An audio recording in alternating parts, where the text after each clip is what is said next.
Kasih karunia dan damai sejahtera dari Tuhan Allah Bapa kita dan dari anaknya Tuhan Yesus Kristus menyertai kamu sampai selamanya. Amin. Selamat hari Minggu saudaraku, dengarkanlah firman Tuhan pada minggu ke-13 setelah Trinitas hari ini, yaitu dari Efesus pasal 6, dimulai dari ayat 10 sampai dengan ayat 20, demikian firman Tuhan. Perlengkapan rohani, akhirnya hendaklah kamu kuat di dalam Tuhan, di dalam kekuatan kuasa-Nya. Kenakanlah seluruh perlengkapan senjata Allah, supaya kamu dapat bertahan melawan tipu muslihat iblis. Karena perjuangan kita bukanlah melawan darah dan daging, tetapi melawan pemerintah-pemerintah, melawan penguasa-penguasa, melawan penghulu-penghulu dunia yang gelap ini, melawan roh-roh jahat di udara. Sebab itu, ambillah seluruh perlengkapan senjata Allah, supaya kamu dapat mengadakan perlawanan pada hari yang jahat itu, dan tetap berdiri sesudah kamu menyelesaikan segala sesuatunya. Jadi berdirilah tegap, berikat pinggangkan kebenaran, dan berbaju jirahkan keadilan. Kakimu berkasutkan kerelaan untuk memberitakan Injil damai sejahtera. Dalam segala keadaan, pergunakanlah perisai iman, sebab dengan perisai itu, kamu akan dapat memadamkan semua panah api dari si jahat. Dan terimalah ketopong keselamatan dan pedang roh, yaitu firman Allah. Dalam segala doa dan permohonan, berdoalah setiap waktu di dalam roh, dan berjaga-jagalah di dalam doamu itu, dengan permohonan yang tak putus-putusnya untuk segala orang kudus. Juga untuk aku, supaya kepadaku, jika aku membuka mulutku, dikaruniakan perkataan yang benar, agar dengan kebenaran aku memberitakan rahasia Injil yang kulayani sebagai utusan yang dipenjarakan. Berdoalah supaya dengan keberanian aku menyatakannya sebagaimana seharusnya aku berbicara. Demikianlah firman Tuhan. Saudara-saudari yang terkasih dalam Yesus Kristus, Rasul Paulus menggambarkan hidup orang Kristen atau orang percaya itu seperti prajurit yang sedang menghadapi peperangan. Peperangan orang percaya lebih sulit daripada peperangan yang dihadapi oleh dunia ini, yaitu antara bangsa dengan bangsa yang adalah peperangan fisik. Karena peperangan kita bukan melawan roh dan bukan melawan daging, bukan melawan pemerintah, tetapi peperangan kita adalah melawan roh-roh jahat di udara.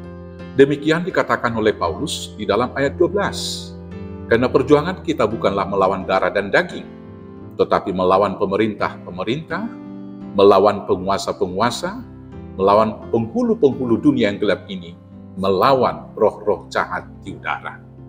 Roh-roh jahat di udara mewujud dalam pikiran dan keinginan kita. Dengan pikirannya, manusia menetapkan standar kebenaran bagi dirinya. Hal ini pada akhirnya menarik manusia dari standar kebenaran yang hakiki dan absolut, yaitu firman Tuhan. Karena bersandar pada pikirannya sendiri, banyak manusia yang menjadi tidak percaya kepada Tuhan. Hal ini terjadi sejak zaman Adam hingga saat ini. Pada masa sekarang, berkembang pemikiran baru yang dilahirkan sekelompok orang yang menamakan dirinya Kristen progresif. Mereka tidak percaya bahwa pengorbanan Yesus di kayu salib bukanlah tindakan Allah mengorbankan anaknya Yesus Kristus untuk menebus dosa manusia. Pengorbanan Yesus di kayu salib dipahami adalah sebagai contoh untuk ditiru dalam hal kepedulian dan menolong sesama. Dalam hal ini mereka melihat Yesus hanya sebagai contoh yang patut ditiru untuk memperjuangkan keadilan dan kepedulian sosial. Demikian halnya dengan keinginan. Keinginan manusia selalu melebihi kebutuhannya. Hal itu membuat manusia jatuh ke dalam berbagai dosa. Roh materialisme dan hedonisme adalah keinginan daripada manusia yang tidak pernah terbatas. Dan hal ini ditawarkan oleh iblis untuk menipu kita. Iblis menawarkan kesenangan dan kemewahan untuk menyebabkan kita melakukan dosa. Menghadapi peperangan yang sulit tersebut, kita harus kuat supaya dapat memenangkan peperangan tersebut. Demikian dikatakan oleh Rasul Paulus. Akhirnya, hendaklah kamu kuat dalam Tuhan, di dalam kekuatan kuasa-Nya. Kenakanlah seluruh perlengkapan senjata Allah, supaya kamu dapat bertahan melawan tipu muslihat iblis. Ayat 10 sampai dengan ayat 11. Hal ini berarti bahwa kita tidak dapat mengandalkan kekuatan kita sendiri, tetapi mengandalkan kekuatan Tuhan. Di dalam Wahyu 12 ayat 7 sampai 8, di sana dicatat bahwa pada akhir zaman nanti, Michael atau malaikat akan mengalahkan iblis dalam peperangan. Michael menghardik iblis dalam nama dan kuasa Tuhan, bukan dengan kuasanya sendiri. Hal ini berarti hanya di dalam nama Yesus kita memiliki kuasa untuk mengusir iblis. Sebaliknya, apabila kita mengandalkan kekuatan sendiri, kita akan dikalahkan dan dipermalukan oleh iblis. Contoh utama mengenai cara yang tidak tepat dalam menghadapi peperangan rohani itu, misalnya yang dilakukan ketujuh anak-anak Skewa, yaitu anak-anak dari seorang imam orang-orang Yahudi.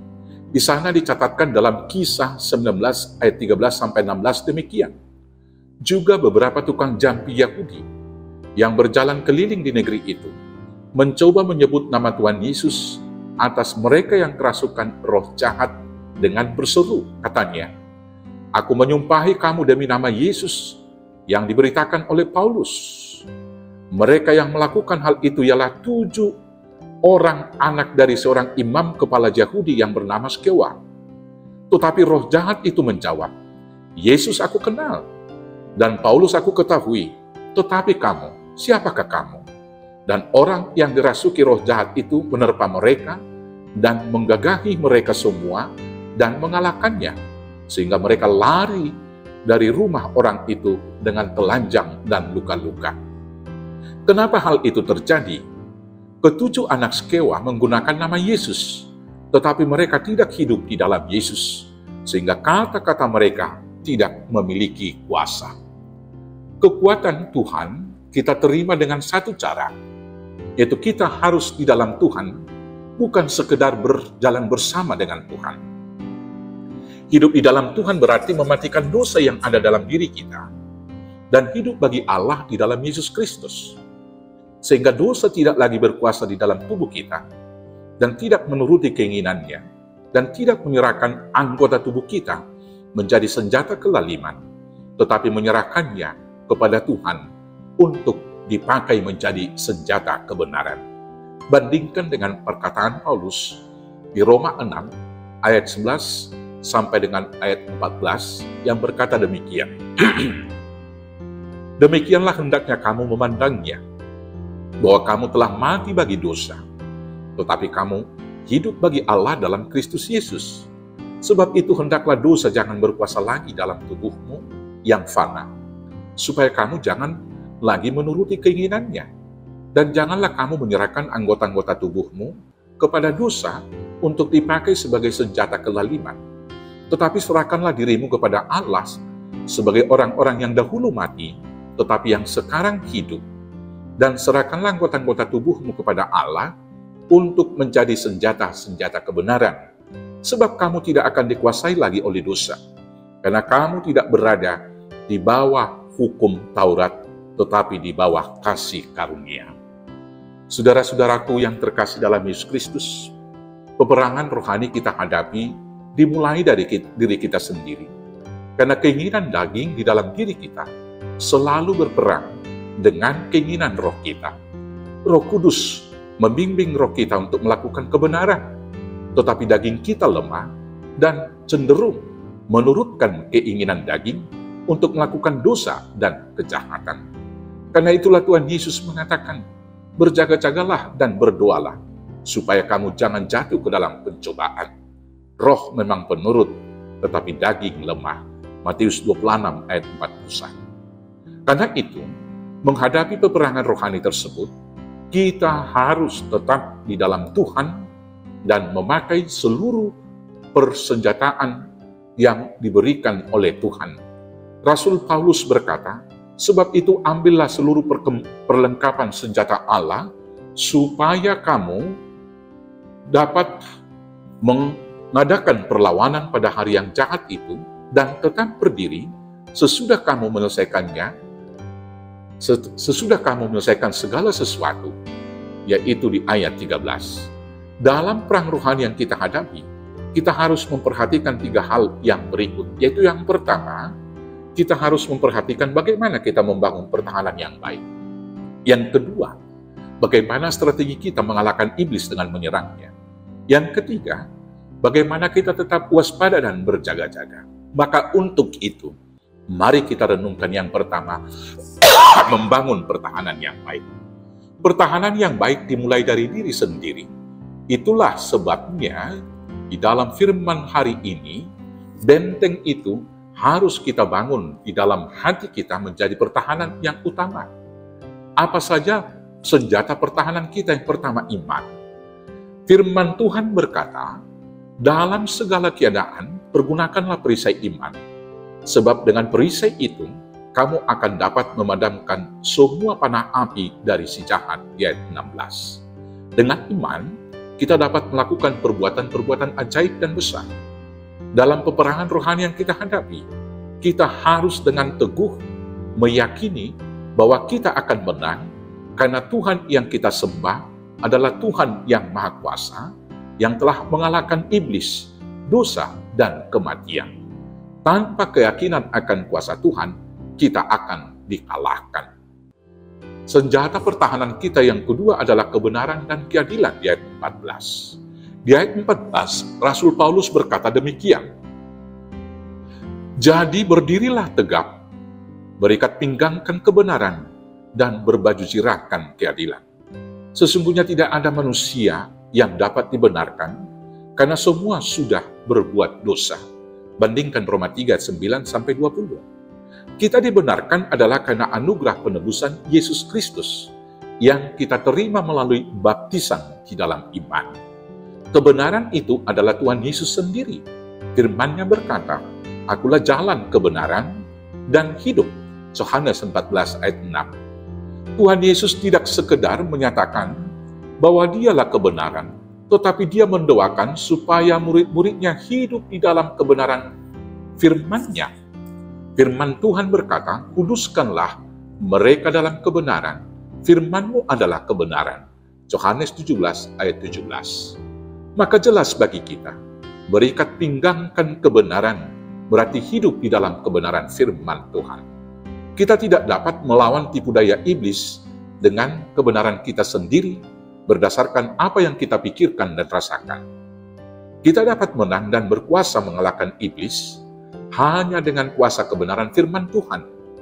Ingat bagaimana Yesus mengalahkan iblis ketika dia dicobai di gurun setelah berpuasa selama 40 hari 40 malam. Setiap perkataan atau pencobaan iblis selalu dipatahkan dan dikalahkan oleh Yesus dengan mengutip firman Tuhan. Dan dengan demikian, dia dapat mematahkan kuasa iblis itu. Dia mengalahkan iblis bukan dengan kebenaran dan juga pikirannya sendiri. Ketika iblis mengatakan, kalau engkau benar anak Allah, jadikanlah batu ini menjadi roti. Tuhan Yesus menjawabnya, ada tertulis, manusia hidup bukan dari roti saja. Ketika iblis mencobai dia, membawa dia ke menara bait suci dan mengatakan, jatuhkanlah dirimu, bukankah ada tertulis, Tuhan akan menyuruh malaikatnya menatang kamu, supaya kakimu tidak tersandung. Tuhan Yesus juga menjawab dengan berkata, ada juga tertulis, jangan engkau mencobai Tuhan Allahmu. Dan ketika Tuhan Yesus dibawa iblis ke gunung, dan dicobai di sana, dan disodorkan untuk diberikan semua hal yang di dunia ini, dengan satu syarat, supaya Yesus menyembah dia, Yesus menjawab, ada tertulis, hanya Tuhan Allahmu satu-satunya yang patut kamu sembah. Dan kemudian iblis itu dihardik dengan berkata, enyahlah engkau iblis. Maka sekali lagi, tipu daya iblis hanya dapat kita kalahkan bila kita hidup di dalam Tuhan dan melawannya dengan kebenaran firman Tuhan. Demikian halnya dengan keadilan. Kita tidak dapat mengukur keadilan dengan keinginan dan perasaan kita. tetapi dengan keadilan Tuhan. Keadilan Tuhan nyata dalam kebenaran dan kasih-Nya. Firman-Nya berkata, Ia senang kepada keadilan dan hukum. Bumi penuh dengan kasih setia Tuhan. Mazmur 33 ayat 3. Kita tidak dapat menegur kesalahan orang lain, sementara kita tidak hidup dalam kebenaran. Teguran yang kita berikan juga harus berdasarkan kasih.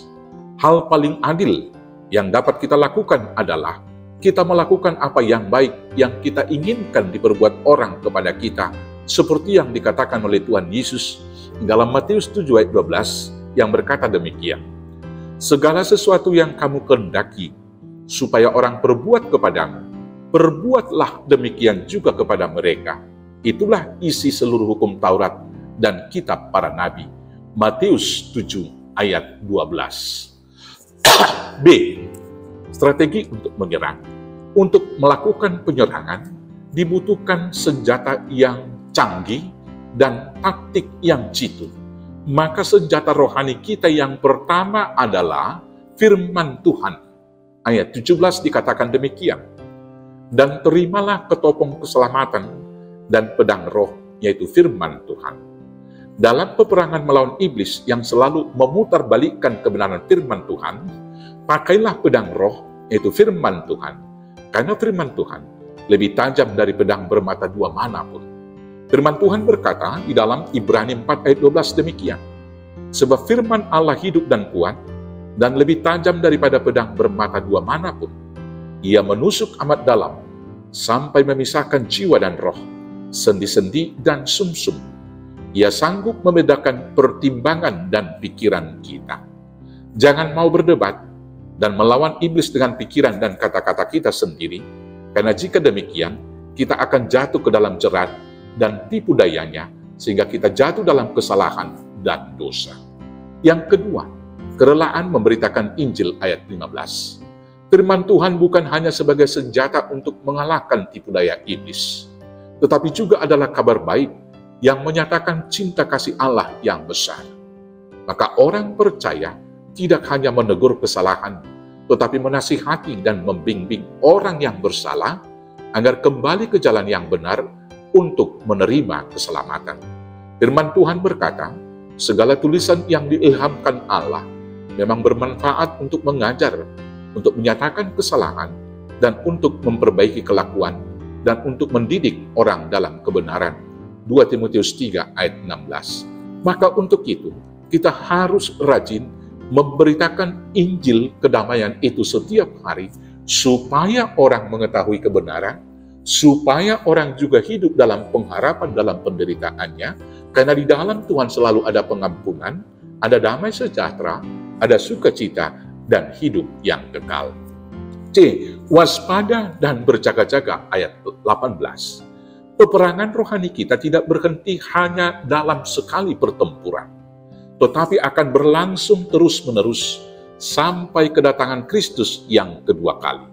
Karena itu kita harus tetap waspada dan berjaga-jaga dengan berdoa senantiasa.